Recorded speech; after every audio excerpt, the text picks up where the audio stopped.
For those of you who I have not yet met, my name is Jen Psaki. I'm the new State Department spokesperson. A number of you I have met and worked with, and I'll look forward to working with everybody in the days, months, and years ahead. With that, I don't have anything at the top. Can we start with Syria, please? Sure. Who has Secretary Kerry called since last week to try to get the Geneva II meeting together? And we're getting pings that it is unlikely to happen this month, but will slide into June. Is that, or is it still his hope to do it by the end of the month? Well, let me take the second question first, if that's okay. The Secretary said at the time that he would like to do this as early as is practicable, and that, of course, and he said by the end of May, or ideally by the end of May, possibly. As you know, there are many different players, many different countries involved here. It looks like it will slip past that to possibly early June. I don't have an exact date at this point. I can tell you in terms of calls, and it may be more productive if I get you all a list at the end of this so I don't forget anyone, but he has been in constant contact over the past couple of days through the course of the weekend since this announcement last week with the Russians, with stakeholders in the region, with leaders in the region. He's spoken with everybody from Special Envoy Brahimi. He spoke with Foreign Minister Davutoglu both Friday and again this morning. He's spoken with Prime Minister Cameron. I'll get you a more concrete list, but what I can assure you of is that this has been on his mind since that night. After that evening, he actually wanted to talk about his calls for the next day, so he started making those immediately the next morning. And the first question you asked was... No, I think you got both the questions. Okay. One was whether it might slide, and secondly was who he's reached out to. Yes. Yes, and I would just reiterate that in terms of the timing of this, what's most important, and we're working through the plans for it, working through who the participants will be. We're not quite there yet, but of course we want the key players there, and he's looking forward to doing this as quickly as possible. Can you get us the list of calls today? I'm happy to do that. Thanks. And has it been definitively decided yet where it be held? Not yet. We're still in the planning stages. Can you talk about the key players? Who do you foresee coming to this? Who do you not want to see? There's countries like Iran that have been mulled in the past. As participants, would they be somebody not welcome? Well, all of those pieces will be discussed through the planning process, and that's what the Secretary is discussing with everybody from Special Envoy Brahimi to Arab leaders in the region. He said at the time, and I would point you to this, that this is based on the original Geneva meeting back last summer. And of course, that's a pool of participants that will be part of the discussion here. But in terms of the final list of participants, we're just not quite there yet. And have you had any success yet talking to the opposition about securing their commitment to coming to these talks? Well, I would point you to the statement that was made, I believe it was over the weekend. So many statements. There are so many, that's true, by the opposition, they were encouraged by I don't want to parse their words, so I'd point you to it, but encouraged by these steps. They're going to vote, as you know, later this month on this, but the Secretary, Ambassador Ford, have both been in touch with the opposition, or I should say Ambassador Ford was in touch with them last week, and the Secretary is very focused on locking in their participation. Can we anticipate that there might be some elements from the Syrian regime who would also be present at this conference? Well, if I would point you back to what the Secretary and what Foreign Minister Lavrov said that evening, the goal here is, of course, to get representatives of both sides to the table. We don't have yet a list of who those people would be. That's not something we are predetermining, but that's part of the conversations that are taking place leading up to this international conference. In follow-up conversations with Russian counterparts since the talks in Moscow last week, has there been any indication from the Russian side yet whether they are being successful in their attempts to try and get the Syrian government on board with these talks? I would point you to the Russian government for that and their assessment of that from their end. Again, this was an opportunity for the Secretary to work with the Foreign Minister to garner representatives from both sides, other representatives around the world, and I think they're both focused on that at this stage.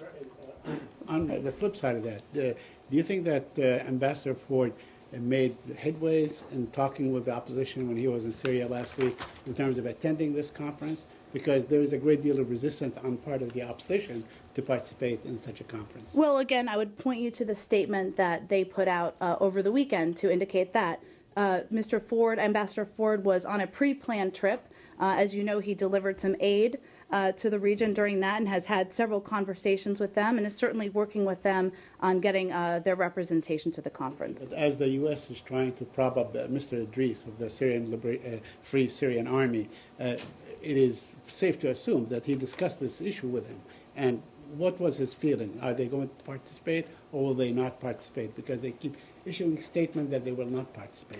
Well, again, I would point you to the statement I referenced earlier. I'm happy to get you a copy of that at the end if that would be helpful. I don't want to put words in their mouth, but it was a statement that they were encouraged. And finally, Jennifer, will they use like a formula for SID conference, like let's say what we had in 1995 in Dayton with the Bosnia deal? Are they using such examples from history to reach some sort of an agreement? Again, I know you're a historian of sorts in this room, but there are a number of factors that are playing into the planning of this conference. As we have more details, I'm happy to share them with all of you.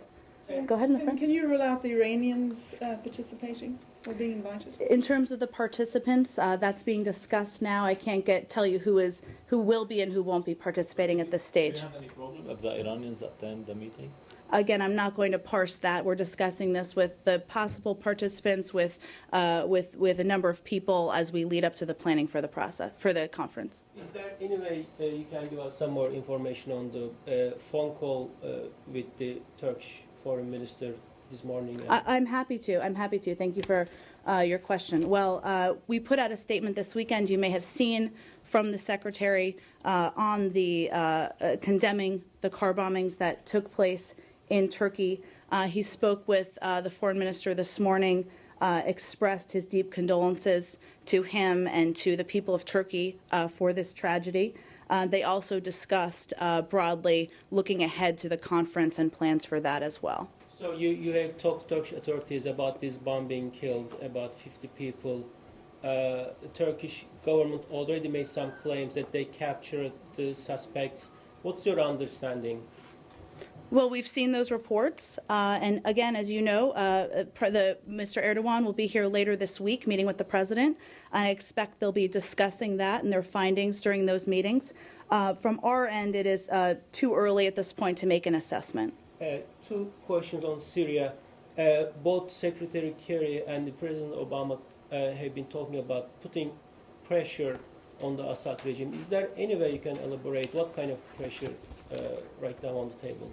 Well, there's a multilateral approach that we've talked about, or I should say my colleagues have talked about, since this is my first foray into this adventure with all of you, from here. That includes non-lethal aid. We doubled that recently. Humanitarian assistance. It includes considering keeping all options on the table, which the president is certainly doing.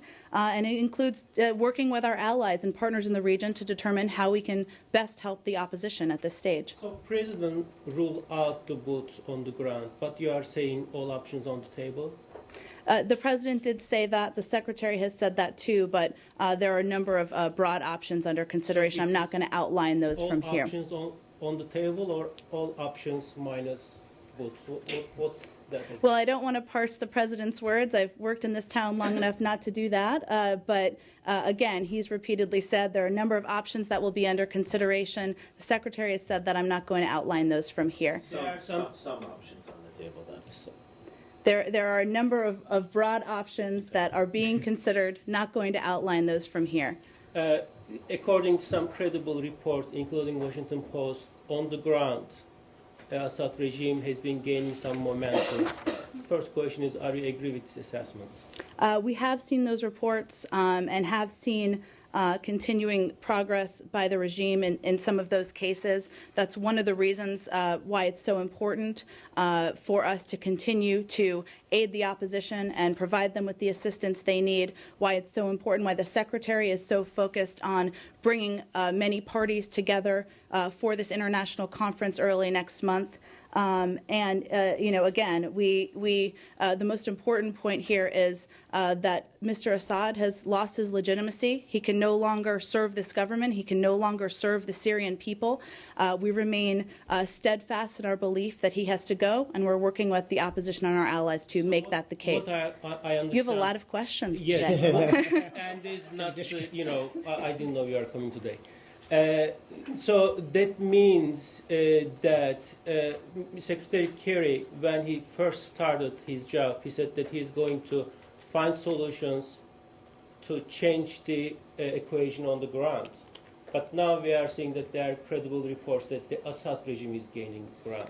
That's not at all what I said. We've seen reports. We've seen those reports this weekend as well.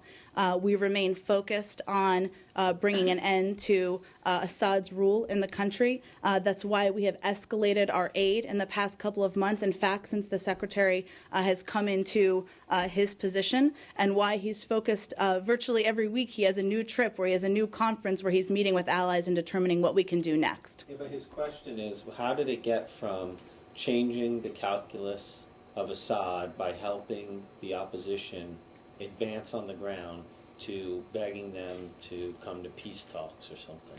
It's changed a lot. Not at all. I would dispute that. There's a multilateral approach here. We've always thought that a political solution is the best process. We have been in agreement with that with many of our counterparts. What happened last week was there was a development in standing with the Russians and agreeing that we needed to work together on that. At the same time, and not delayed, not simultaneously, we are working with the opposition to determine what the needs they have on the ground, and we've escalated and increased our aid over the past couple of months. We still are focused on changing Assad's calculation on the ground. Haven't done it yet. Well, when I mean, he's gaining on the ground, so if anything's changing in his calculus, it's that my counteroffensive is working, and I should continue with it, no? Well, Brad, we're not ready to throw our hat in here. We're very focused every single day on changing the calculation on the ground, increasing our aid, helping the opposition, and doing that at the same time as bringing our partners together. Will these gains force the administration to arm the opposition? Again, I'm not going to give you a kind of internal or give you a preview of any internal discussion. As I've long said, and as we've long said, and as I said from here today, all options do remain on the table. That's the president's choice to make. We have increased our aid over the past couple of months in order to help the opposition and help equip them on the ground. Jen, who absolutely has to be at this conference? I mean, you cannot go ahead can it go ahead without the opposition being there? Who absolutely has to be for an outcome that you want? Well, I would point you back to what the Secretary and what the Foreign Minister said last week. Obviously, the goal of this is to bring both sides to the table, and clearly representatives from both sides is a key part of the process. Jill? Those of us who unavoidably missed the topic, could you tell us, so you don't know exactly when this will be, but it will be the beginning of next month, and you don't know precisely who will be there? Again, what I said at the top, and let me just repeat this briefly for you, is that we're still in the planning stages of the conference. Not a surprise, given it was just announced or just decided last week. The Secretary has been in constant contact with our allies and partners around the world in the planning process for this. I did, in response to Arshad's question, say that it is likely this will move past the end of May, giving all the players here. I didn't say a specific date, but we're looking to do it as soon as is possible. But in other words, so you're holding it, but you're not quite sure exactly who will show up. Well, that's not at all what I said. What I conveyed is that we're working through the process with several of our partners around the world to determine the right group of participants in this. We're just not there in terms of announcing who will be a part of the conference yet. But you do feel that you have some legitimate representatives from not only the government, I should say the opposition, but the actual government of Assad. Again, that is the goal of this conference. That's what we're working with our Russian counterparts on. And as we have more to share on the planning and the participation, we will share that with all of you. But is it premature, I guess I'd have to ask, is it premature to announce this if you're not, at this point, ready to say, at least generally, who is coming, or that you have some legitimate representatives from both sides? Well, I said a little bit at the beginning, so let me just repeat this quickly for you, that obviously this is based on or building off of the first Geneva meeting last summer. There are a number of participants who were part of that meeting then. They stated as the goal having the representatives from the opposition and representatives from the regime participate and come back to the table in some capacity. That certainly is the goal of this. I think the Secretary felt it was important to announce it, to move the ball forward in getting the planning going and getting people to the conference. Would it be, from this building's point of view, to wait after President Putin and President Obama have met in Ireland on the 17th and 18th of June to hold this conference? Well, I think you heard the Secretary say this last week, so let me just point to it again. The stakes are so high. We're moving in a direction where the alternative is horrific. Continuing bloodshed, continuing suffering from the people of Syria, and he felt we needed to act and put this conference together while also taking multilateral approaches as quickly as possible. And one last thing, we know the address of the regime, we know who's going to represent them, but on the opposition, you have like hundreds of these groups, especially the extremist groups. Who's going to be doing the vetting, and who's going to attend and not attend? Again, I don't have anything to announce for you today on who will be attending, representing the opposition. Let me just go to Jill one more time. I'm sorry, just again on the goal. I mean, we know what the Secretary was saying last week about the goal, but realistically, what do you hope can be accomplished at that conference? Well, I don't want to get ahead of the conference actually happening, but obviously the goal here is to bring representatives from both sides, leaders from the region together, given the stakes, given the trajectory that things are moving in, given what the alternative is, and see if we can move toward a political transition. You heard the President say, and you've heard the Secretary too say, that we're not underestimating the challenge here and the difficulties, but felt it was worth making every effort to pull representatives from the international community together to do just that. So Assad is stepping down is not a precondition, right? Is the end of result, end of process? Well, let me point you, and we've addressed this quite a bit. So again, it's up to the Syrian people to decide who is a participant, the timing of that. They have made clear, the Syrian opposition have made clear they won't sit at a table with people who have blood on their hands, but we're not going to predetermine that for them. We remain steadfast in our belief and our commitment that Assad must go. Do you have any update on the chemical weapon investigation? I do not. I do not. Any more on Syria? Yeah, please. And forgive me if I missed something Sure. as I was out, but you're not committing, however, that a conference will actually be held. I mean, when the Secretary announced it in Moscow, he was very clear that, and Lavrov were clear that you would seek to arrange such a conference. You're not committing it will happen. I don't want to parse it too much, because I will say the Secretary is committed enough that we are planning to do a conference. We are not naive about the difficulties of pulling all sides together, and we're focused on that every single day. It shouldn't be a surprise that, given we just announced this, I believe it was last Wednesday, that 5 days later we're still in the planning stages. Secondly, the United States government made it abundantly clear in the past that it was not interested in Iran participating in such a conference. Can you rule out the possibility that Iran might attend? I can't rule in or out participants at this stage, just 5 days out from announcing the conference. So it's conceivable to you then that the Iranians could be... I don't want to parse it too much. I just don't have a list of participants or who will or won't participate at this stage. Do you think it would be helpful to have the Iranians there, given the role that they have played in arming the Syrian government?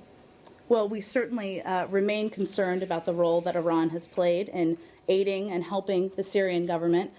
In terms of their participation in the conference, I just don't have anything further for you on it today. How about Iraq? Would you like to see Iraq there, particularly given that when the Secretary was last in Iraq, one of the main features of his meetings was his requests, which I think have largely fallen on deaf ears, that the Iraqi government not permit Iranian overflights of weaponry or other materiel to support the Syrian government. So is Iraq somebody you'd like to see there? Again, we could go through every country in the world here, and that would be fun, but I'm not going to parse today. I can assure you that as time continues, we'll have more to say about the participants. One more on Iranian officials made it clear and said that they are ready to attend this conference. Do you welcome their statement? I appreciate that announcement. Are you sharing that information with me? I don't have anything new to tell you about who will or won't be participating. This is part of the discussions and part of the planning. Do we have any more on Syria or the conference?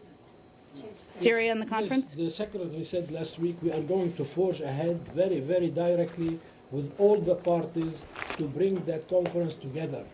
Do you consider Iran a party to the conflict in Syria? It's so creative in here. I'm absolutely impressed. Maybe you practiced beforehand. I appreciate all the ways of asking the questions. I don't have anything new on the participants. Obviously, Iran has been an active supporter of the Syrian regime. We've expressed our concerns about that many, many times in the past. That's no different today, but in terms of participants, I don't have anything new. You've expressed your concerns with Russia many times in the past, too, and that's turned to effusive praise in the last few days. So do you see a chance for Iran to rehabilitate itself in your eyes in the Syria conflict? Well, Brett, I think we've been pretty clear. Russia, of course, was a participant, or supported the Geneva Communique, supported the efforts there. They were invited. They supported those efforts. We feel they have a role to play, a significant role to play here, given their relationship with the regime. That's why we're working closely with them. I don't want to compare the two. Is this any more on Syria? Can I do one more chemical Of weapons, course, please? yes. So much. UN Chemical Weapons Chief said time is running out. This is last week. He said that his team needs to get in Syria to gather the evidence because the chemical agents captured in soil and blood and hair will be increasingly difficult to obtain as each day passes. So don't you see any kind of urgency on this chemical issue? On the one hand, regime still refuses this team. We absolutely see urgency. We couldn't agree more that if the regime has nothing to hide, there's no reason for them to keep the UN inspection team out of Syria. At the same time, we're working with our allies and partners in the region to gather and share information. But unfortunately, I don't have anything new for you on that. And one more on Syria. What's the latest that you're hearing from the Russians about the sale of the S-300 system?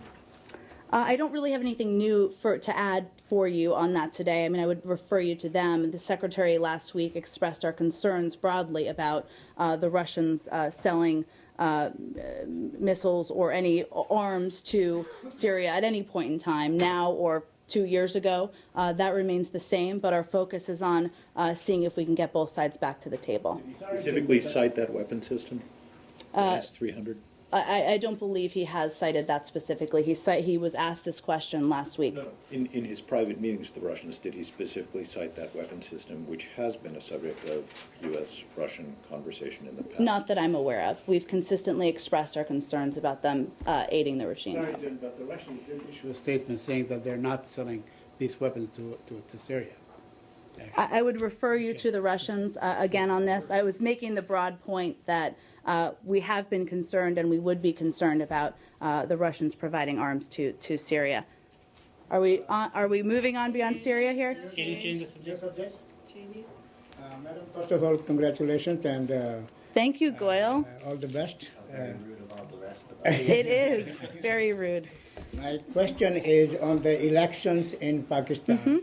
And this is really a congratulation to the people of Pakistan. For the first time, they have rejected the Taliban's call. Even though under threat, they came more than 65% voted in Pakistan. My question is now, again, Mr. Nawaz Sharif, who was the Pakistan Prime Minister twice, and he was toppled by the General Musharraf, who is now under house arrest in Pakistan. How you are going to deal now for the third time with the Prime Minister, to-be Prime Minister Nawaz Sharif?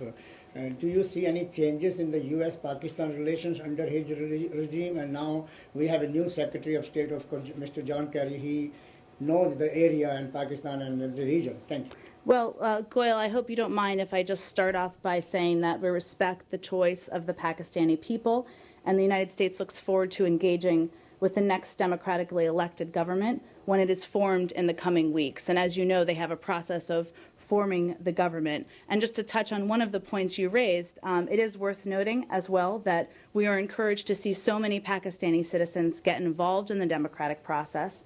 Preliminary reports suggest that these elections had the highest voter turnout in 35 years. with close to 60% voter turnout as compared to 44% in 2008. Last point I'll just add here is that the Secretary called Mr. Sharif yesterday afternoon to congratulate him on his strong showing in Saturday's elections, and told him that he looks forward to working with the government as the government is formed in Pakistan. One more, madam, quickly. Today, President mentioned something to do with the Pakistan-Afghanistan dialogue. What kind of dialogue is that? Is that something to do? Recently, there was a border clash between Pakistan and Afghanistan, and President Karzai accused Pakistan on that border clashes. We've long said on this, I'm not familiar with the remarks you're referring to, that it is up to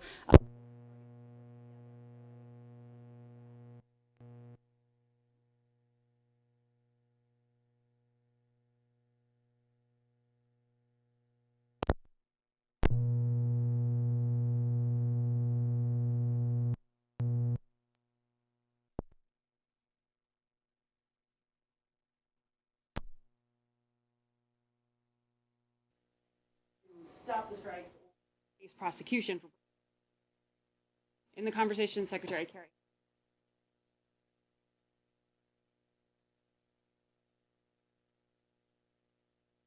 The purpose of the call was to congratulate him on his strong showing and to indicate he looks forward to working with him moving forward. And just to follow on that, from this building, former legal advisor here, Harold Coe, made some public remarks last week about saying that there's a changing view that drone strikes are illegal.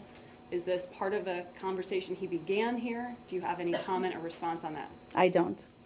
On Pakistan? Yep. What are the key priorities areas for Secretary Kerry with the new government in Pakistan? I think, he looks forward to continuing a broad relationship of working together on a number of issues, including continuing to work on counterterrorism. I know that Mr. Sharif has indicated that economic development and growth is one of his focuses, but their focus right now is, of course, on forming the government, and once they do that, I'm sure we'll have more substantive conversations with them. And how long this call lasted? And secondly, Pakistan is facing a deep economic crisis. They need help from IMF. Would the U.S. support Pakistan getting those aids from IMF?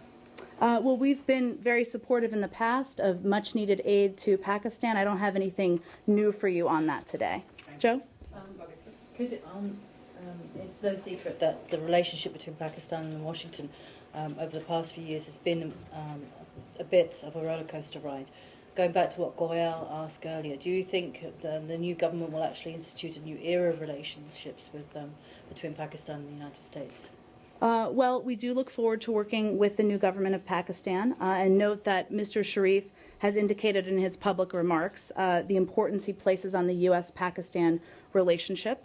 We're going to let them form the government first. That will happen, as you know, in due time, and then we'll look forward to working with them on a range of issues. Do you think you'll get the support you need on areas such as reining in Taliban extremists, which is obviously one of the key things that the United States is looking for?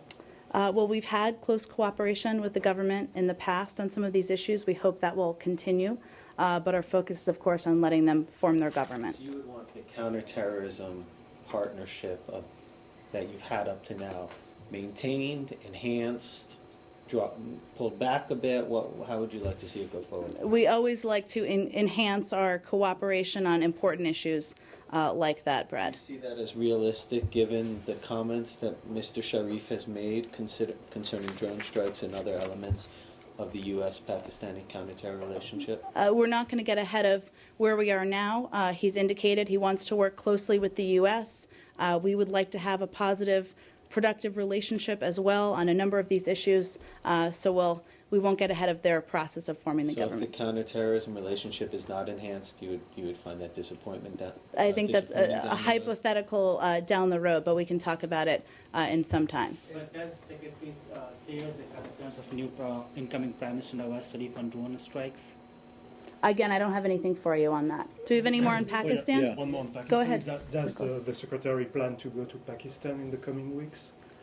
He has indicated that he would like to go. I don't have any trip announcements or dates for you on that.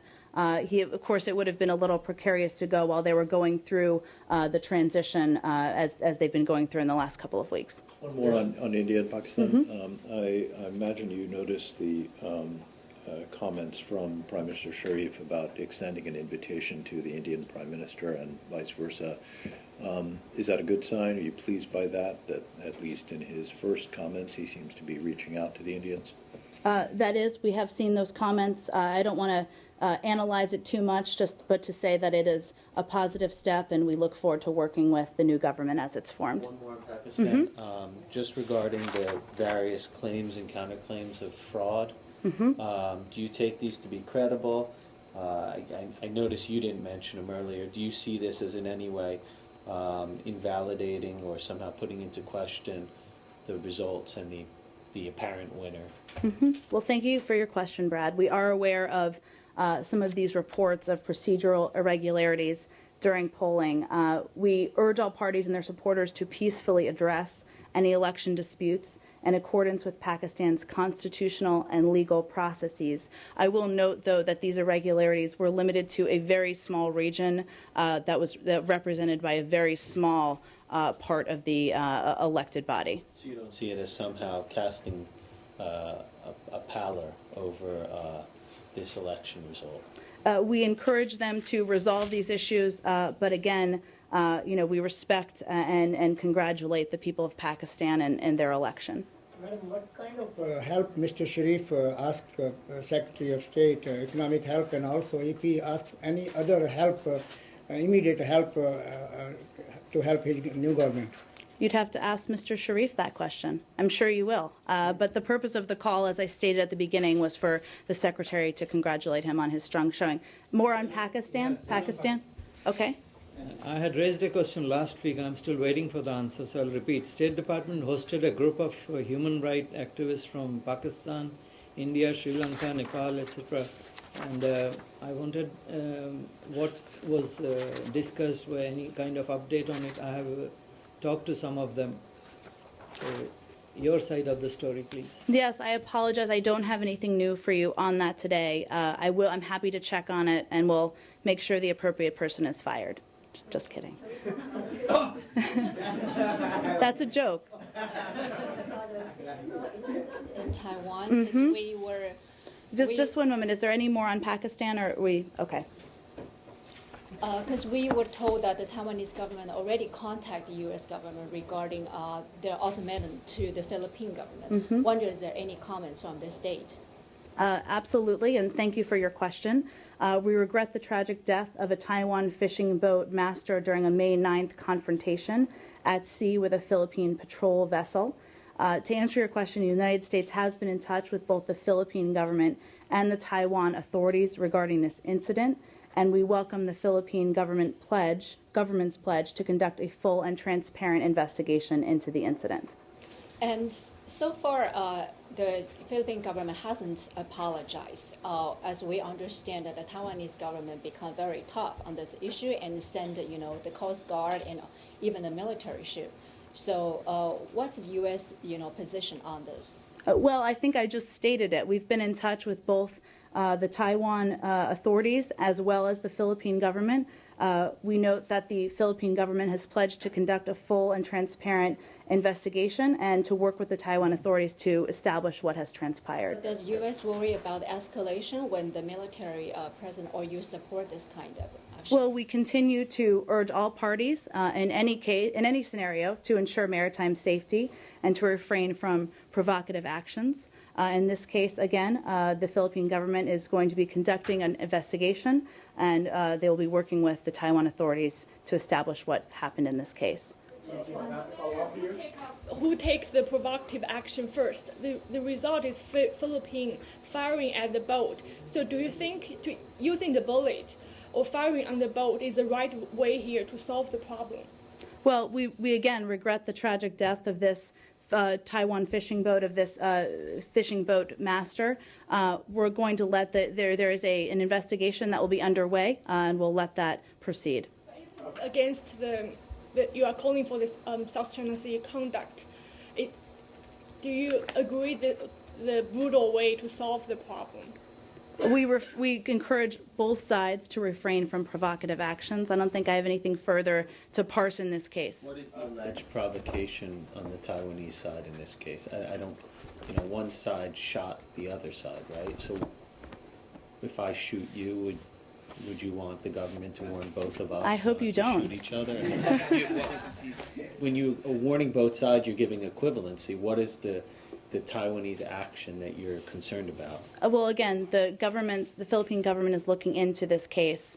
I don't want to get ahead of their process of investigating what happened. The Taiwanese fisherman was unarmed. It's a fishing boat, small, compared to the government vessel that the Filipinos had. When you say confrontation, only one side was shooting the other using machine gun. And as a matter of fact, 59 bullet holes were found on that small boat. So when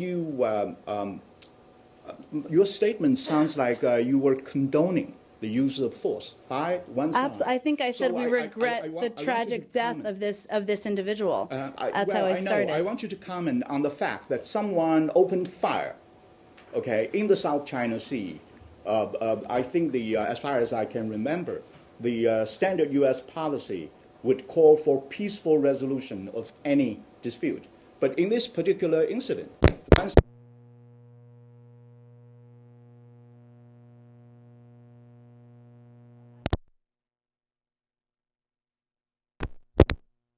encourage negotiation.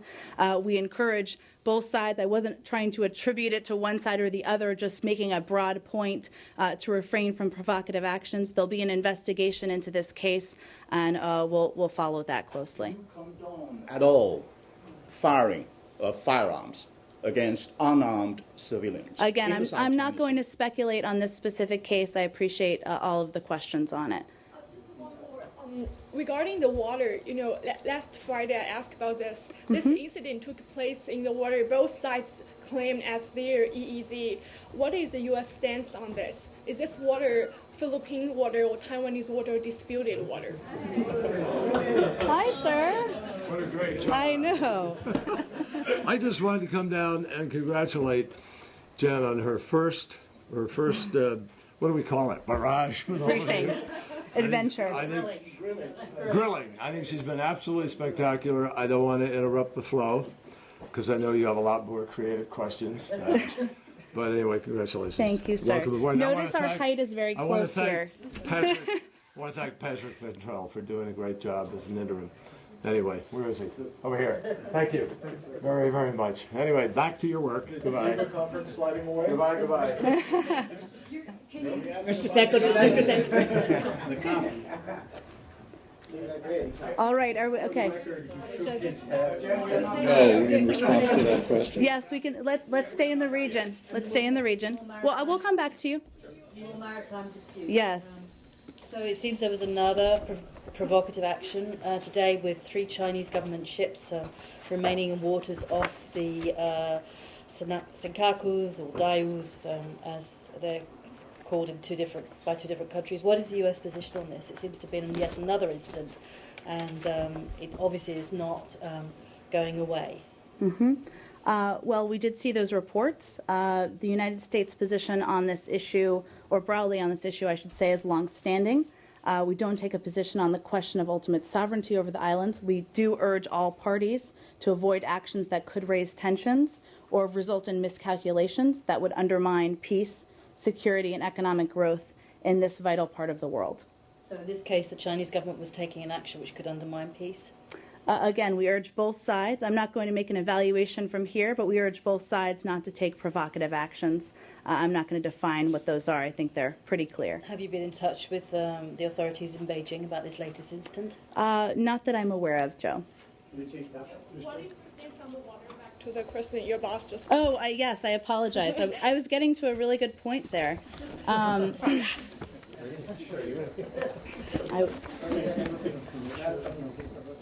To answer your question, which just to reiterate was about where this took place, the precise location of the incident is not yet clear. Although it appears the incident took place in or near disputed waters, that both claim fishing rights. It's unclear at this stage, in our knowledge, where exactly it took place. What motivation are you trying to give to one side when you urge both parties in all instances to refrain from action? You don't, I mean, if I knew that I was in a dispute with someone and no matter what I did, you would equally urge me and the other person to do whatever we shouldn't be doing, that doesn't lead me to curtail my behavior in any way. Well, our goal here is for peaceful resolution of some of these disputes that happen. There are a broad range of them, so I'm speaking broadly here. I did condemn, of course, the tragic death of this fisherman. There is an investigation. No. I'm sorry. I regret the tragic death. There is an investigation that is going to be underway by the Philippine government. And so I'm just pointing you to that. But broadly speaking, to answer your question, we do encourage peaceful negotiation, peaceful resolution of these disputes, and that's the case in many scenarios. Joe's question, many questions in the back as well. But isn't the point of your effort to and I've heard Secretary Clinton, I think Secretary Kerry, about speaking truth to power, and when you see people standing up or doing things that run directly counter to behavior that would lead to stability, you are going to stand up and point that out and hold these governments to account. And in this case, you're holding the victimizer and the victim to equal account, so it doesn't seem to match. Well, there will be an investigation run by the Philippine government into what happened here, so I don't think that is holding both sides to the same account. I think broadly speaking, we're never afraid here to speak our minds and speak truth to power, whether that was Secretary Clinton or Secretary Kerry, but that's a larger point. Oh, no surprise. Okay. Yes. Would you condemn the killing of an innocent fisherman, unarmed, in this incident? I think would you condone that? I certainly didn't condone it. I said we regret the tragic death of this fisherman. There's an investigation that will be ongoing, led by the Philippine government. Does the State Department believe, in the wake of the Benghazi affair, that the formal process by which ARBs are staffed might benefit from some reworking? From some reworking in light of how the ARB came about? Well, just to remind everybody of who led the ARB investigation, it was two incredibly well-respected individuals, Ambassador Pickering and Mike Mullen, who did a very thorough job. In their own words, they had access to all the information they needed and all the people they needed, and they interviewed over 100 people throughout the process. So it was a thorough process. As you know, there are ARBs that are about a range of issues. There was one in this case, and we are certainly satisfied with the hard work that they did. Why were 3 senior State Department officials testifying last week that the report was incomplete and that senior officials were, quote, off the hook?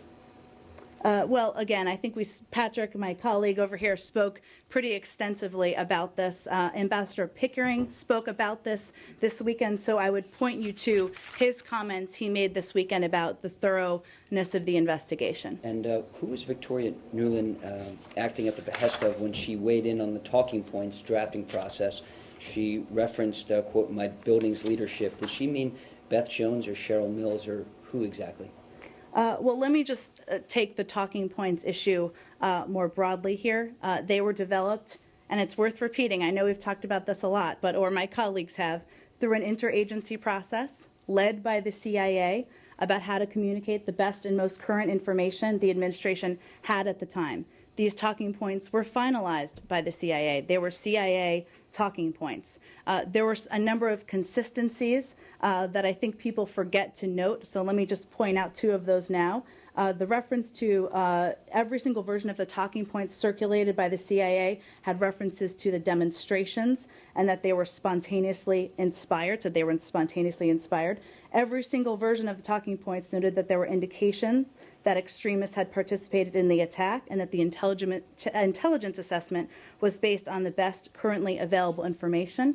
I know that my colleague touched on this a bit last week in terms of the process of reviewing talking points and how that typically works in a public affairs office. It's worth also noting that we did not review, the State Department, I should say, did not review these talking points until Friday night after the reference to al-Qaeda had actually been removed. But Victoria Nuland was insistent that references to the previous attacks in Benghazi be stripped from the talking points. Well, let me address that point for you. There's always a discussion about how much information to present and when. That's part of the process that Patrick spoke about a little bit here. As you know, and we talked a little bit about the ARB report, but that report didn't pull any punches on what went well and what didn't go well in regard to the preparation for this.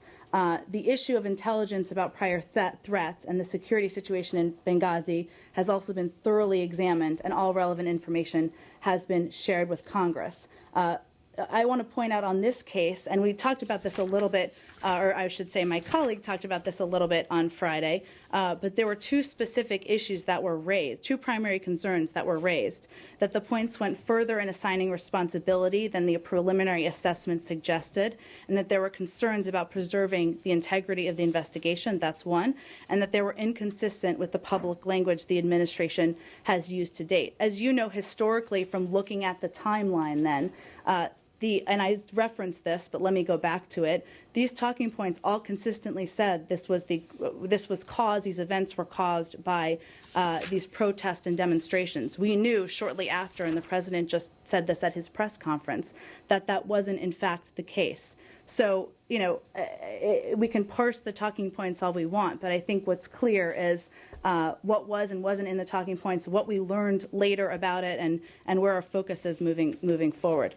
Lastly, did you think changing those talking points helped prevent future attacks like Benghazi? I'm not even sure what the premise of your question is there. The ARB said, okay, the preference of the point of the ARB was prevent future attacks. Was that the idea of changing the talking points to prevent future attacks?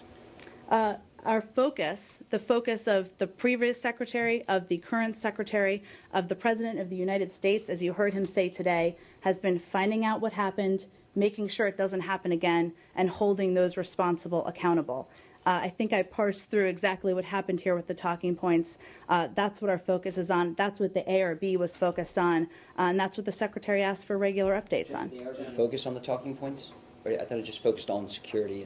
I'm referring to your question about how to prevent an attack from happening again, which you heard the president say is what we should all be focused on. Why not just release all of these emails that show the original talking points and the various drafts? Well, the reason that we're talking about these, or you even have any of this information, is because these emails were released to Congress, and I would note they were released to Congress several weeks, if not months ago, during John Brennan's testimony. They were shown. That's fine. There were not issues, if I point you back, that were raised at the time. This is a new outrage by some in Congress about these emails. Regardless, since there are questions and since your administration has stumbled over some points, I don't think even you would contradict that. Why not just release all the various drafts if it's so self-evident that all of this information was in the original draft as provided by the CIA? I appreciate your ask. That's not something that's planned at this time, and if that changes, we'll certainly let you know. In the excerpts of the emails that have been reported and attributed to an email from then spokeswoman Nuland, it quotes her as, or they quote her as saying that the paragraph that made reference to prior CIA warnings about the possibility of attacks could, quote, quote, could be abused by members, parentheses, of Congress, close parentheses, to beat up the State Department for not paying attention to warnings. So why would we want to feed that either?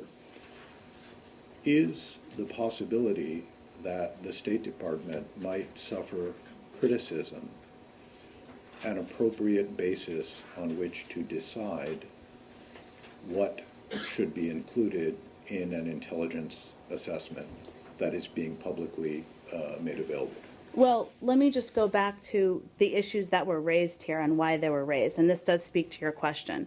One was that these points went further in assigning responsibility than preliminary assessments suggested, and there was, as you know, still an ongoing FBI investigation, and certainly was at the time.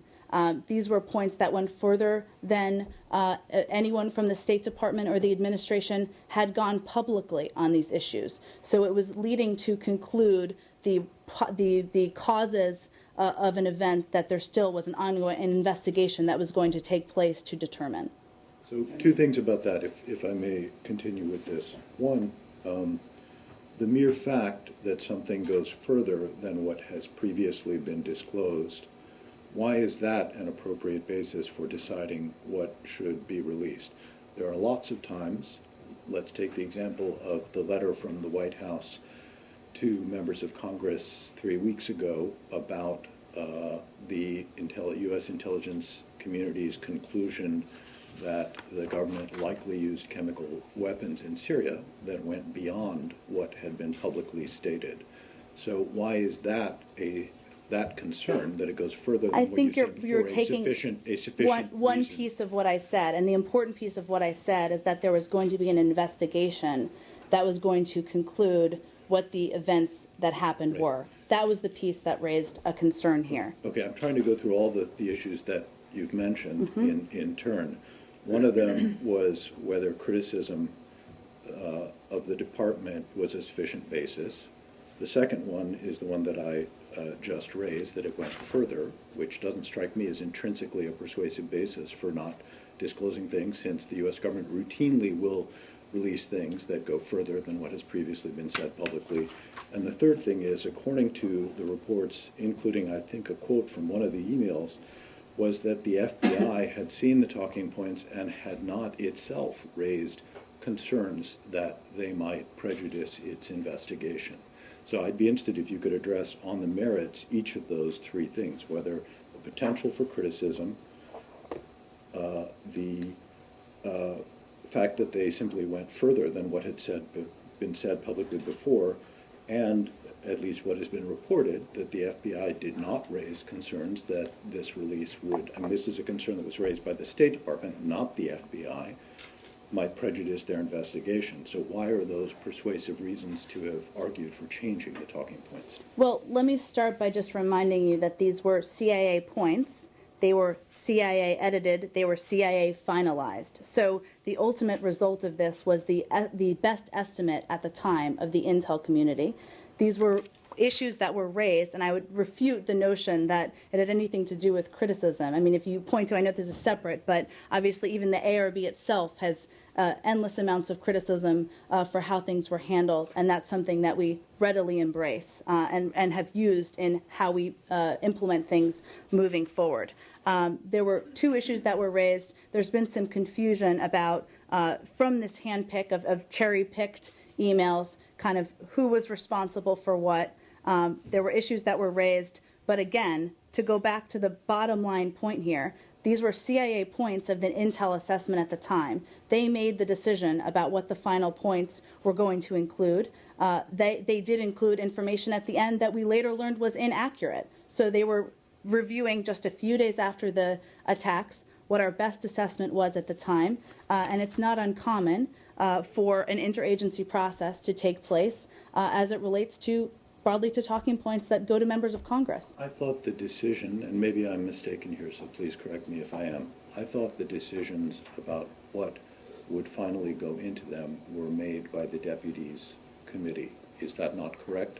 These, again, were CIA talking points. I know that, but that's not my question. My question is, was the decision on what would be included and not included ultimately made by the deputies committee, or rather by the CIA at its sole discretion? I can't parse that any further. These are decisions that, these were one prior to my arrival here, but also that were made out of this building. But I'm just pointing you to the fact that these were started and ended as CIA talking points. If you're going to say that it is ultimately the CIA's responsibility, as you're suggesting by saying that they finalized it, then I think it's perfectly reasonable to ask, did they have the final cut on this, or were they in fact finalizing it based on instructions from the Deputies Committee? That's, if you're going to say, hey, this is their fault, then it needs to be fairly understood whether they had sole responsibility for the end product or whether they were just carrying out the instructions that they had gotten as a result of an interagency process. Again, I'm not attempting to place blame here. I'm just attempting to trace you through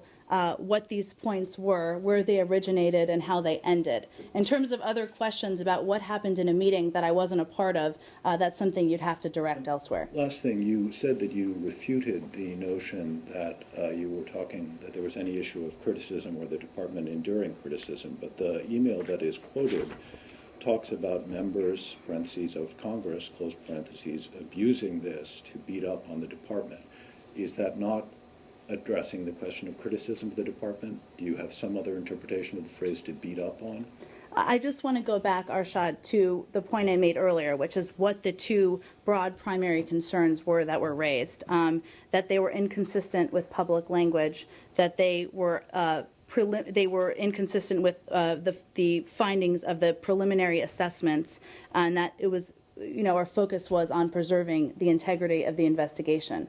That was the motivation and the thought behind any of this. But the larger point here, as we continue to talk and talk and talk about talking points, is that these are issues that we have addressed. These are issues that have been reviewed. I want to say broadly reviewed in terms of the causes and the events around this that have happened, which is why we're talking about this right now as a part of the ARB, as a part of 30 briefings, as a part of 8 hearings. I actually spoke with the Secretary about this and the status of things just this morning, and his focus is where the President's is, which is looking forward. How do we figure out how to implement every aspect of the ARB? Some have been implemented. There are more to go. What can we do as a State Department to prevent this from happening again? And if we take this larger, that's where we feel everybody's focus should be. So who is responsible? No. Who is responsible for this? What does your talking point say today? On which piece? Benghazi. It's been 8 months. Specifically on Al-Qaeda and Ansar al-Sharia, do you believe that they were responsible for this? Well, again, Brad, as you know, there's still an ongoing FBI investigation into this case. Forward? There is still, yes, we're focused on the investigation, finding out who's responsible. You heard the President say that earlier today. Have you brought to justice for this? Brad, you know the answer to that question, but their focus is on getting it right. The focus is on getting to the bottom of who needs to be held accountable. Of course, we know this was a terrorist attack, as was said the day after the event. We know there are a number of active extremist groups. That's something our friends and colleagues over at the FBI are focused on. The President said today that this assessment regarding the protest happened in the early days when we didn't know who these people were or their motivations. And now you're telling me today you don't know who these people are or their motivations. Well, again, You've changed your not at all. Let me point you back to, even if you look at the talking points and the train of that, the reference to Al-Qaeda was taken out even before the State Department saw the talking points. They were the best evaluation from the intel community of what was happening at the time. I can't know that it was taken out before the State Department saw it because you haven't released all that information. You're just telling me that. All right. Well, you'll have to take my word for it, or I believe that email may have been public.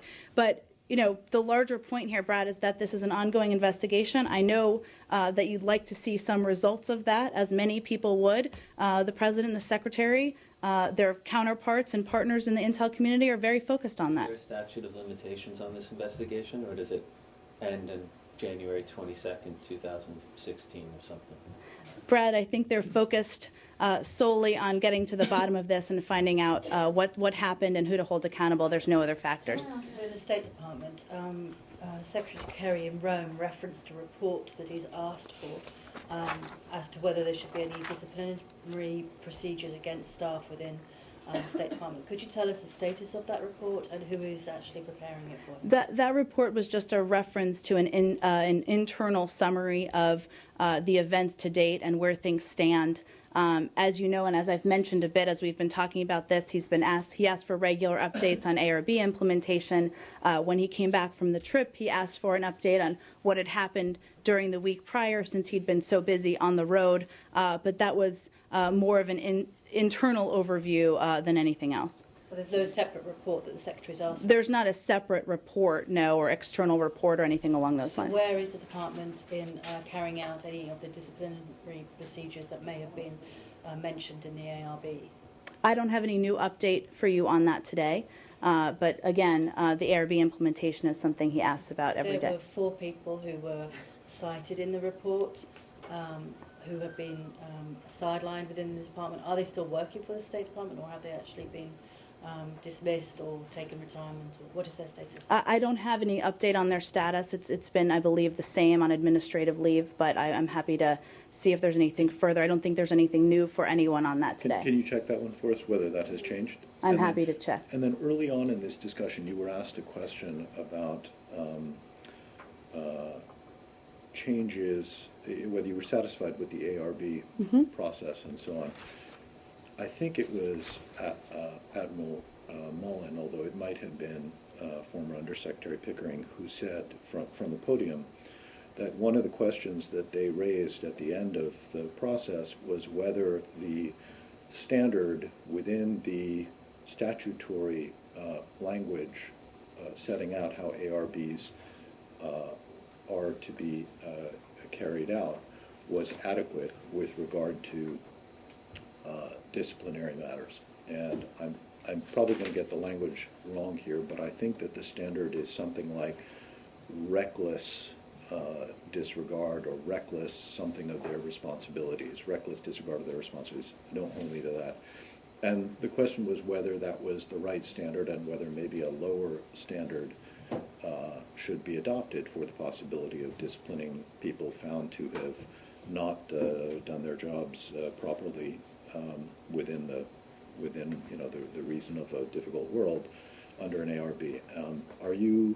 Has the department got an opinion on that specific question, whether that legal standard it laid out in legislation or in the law should be changed? And has the department got a view on whether it might be better for there to be a completely independent mechanism for investigating such incidents rather than one which reports directly to the Secretary of State and where 4 of the 5 members are chosen by the Secretary of State and the 5th is chosen, I think, by the intelligence community. So do you have a view on those two things? I don't have anything new for you or further for you on that today, Arshad. Please. Sorry. Jen, 2 points of clarification. One of them, on the issue of the emails that were shown to Congress, but we're relying in the media on their accounts or handwritten copies of these things. Is there anything in the transcript of these emails, as reported so far, that is factually inaccurate? Are they accurate copies of the hard copies you have? I have not reviewed the copies that I've seen obviously reports and excerpts. The larger point here is that these were cherry picked from a larger batch, and I think I've outlined for you today a couple of times on kind of the issues that were raised and why, and also highlighted the starting and ending point of these particular emails. But what you've seen so far, you have no reason to dispute the verbiage in the accounts. Well, again, that's kind of disputing what reports have seen. I'm not even sure what you're looking at versus what I'm looking at. There are a sampling of emails that have been out there in the media. And can I just clarify on the date? I'm sorry, but I just want to clarify. I think you said at the start that that the removal of the reference to Al-Qaeda was made on the 14th. Other agencies have said that the finalized version was after the Deputies Committee on the 15th. I don't think I gave a specific date for it. What I said was that it was removed before the State Department was reviewing the particular emails. On this very point, I asked you how you can prove that, and you said that email is out there. Yet on everything else, you're saying don't cherry pick one email, and now you're telling me I should cherry pick the one email out there that you claim backs up this assertion. I was making a very specific point about a very specific email. So These are cherry-picking's cherry-picked okay in in that terms of the case. narrative of what's out there, Brad. It's two separate points. No, it's the same. It's the exact same point. The State Department viewed on the 14th, though. So you're saying before Toria Newland viewed the email, Al-Qaeda reference was removed from that chain of talking points? Yes. Before the 14th. I don't know the specific date before the State Department reviewed it. Process began. Do we have any more on Benghazi? Okay. One point of clarification. Thank you, Said. If you just said a few minutes ago you knew it was a terrorist attack, you knew the next day it was a terrorist attack, why all the talk about the video, the spontaneous rally and the video? Again, I think this goes back to the point I made in the beginning about the fact that the video was referenced in every version of these points. It was called, there was reference to extremists in every version of these points. Call them extremists, call them terrorists. They were in every version of these points.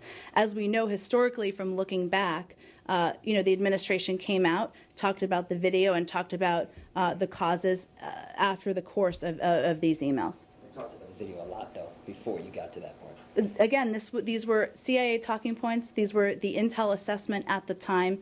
We've all talked a lot about, and the ARB reviewed what happened through the course of this. I have to wrap this up soon. We can do this again later this week. Go ahead, Jill. Commerce Department's General Counsel Cameron Carey, who happens to be the brother of the Secretary, he I'm is. sorry we couldn't ask him, is named Acting Secretary of Commerce. When Ms. Blank leaves at the end of this month, has the Secretary made any comment? Is he excited about this, having another Secretary, maybe temporarily? This may be the first time two brothers. You'd all have to double check that for me. Obviously before Cam Carey was named acting secretary, he was in a senior position at the Commerce Department. I'm not sure if they had the chance to connect this morning, but of course it's exciting, and the secretary is excited about the opportunity that his brother has, and looks forward to working with him. Jennifer, since last week when you guys were in Rome, the Israelis have announced plans for building 300 settlements, 300 housing in a settlement. There's been an increase in attacks against the Palestinians by settlers. There have been plans revealed for the Temple Mount and so on, and Al-Aqsa Mosque. I wonder if you have any comments on that, and whether the Secretary of State, Kerry, spoke to the Israeli leadership on this issue. Well, this will have to be the last one. I apologize. I just have to get going. But let me just say broadly on this point, I'm answering your question. We've seen those reports. As the President has said, as the Secretary has said, we've all said many times, we believe it's important for both sides to take action to build the trust and confidence on which a lasting peace must be built, and refrain from activities that would undermine those peace efforts. He speaks very regularly with the Prime Minister and with leaders across the Middle East. I don't know off the top of my head when the last time they spoke and if it was about this. Did you speak to them on this particular issue? I don't have anything. This came out in the afternoon. I don't have anything for you on that. All right, last one. I almost forgot my question because I waited too long. Okay. On Korea, DC police investigating what seems to be a sex crime case involving a former South Korean presidential spokesman. Many people are concerned that this will cause a diplomatic problem between South Korea and the United States. So do you share the concerns by any chance? I would point you to the government of South Korea on those specific reports. I know that they have spoken to it extensively, so I'm sure you have a lot to work with on that regard. We have an ongoing working relationship, of course, with South Korea on a number of issues. The Secretary was there just a couple of weeks ago, so no, I would not connect the two. Are you in consultation with South Korea on the issue? I'm sorry? Are you in consultations with South Korean government on the Again, issue? I'd refer you to the government of South Korea.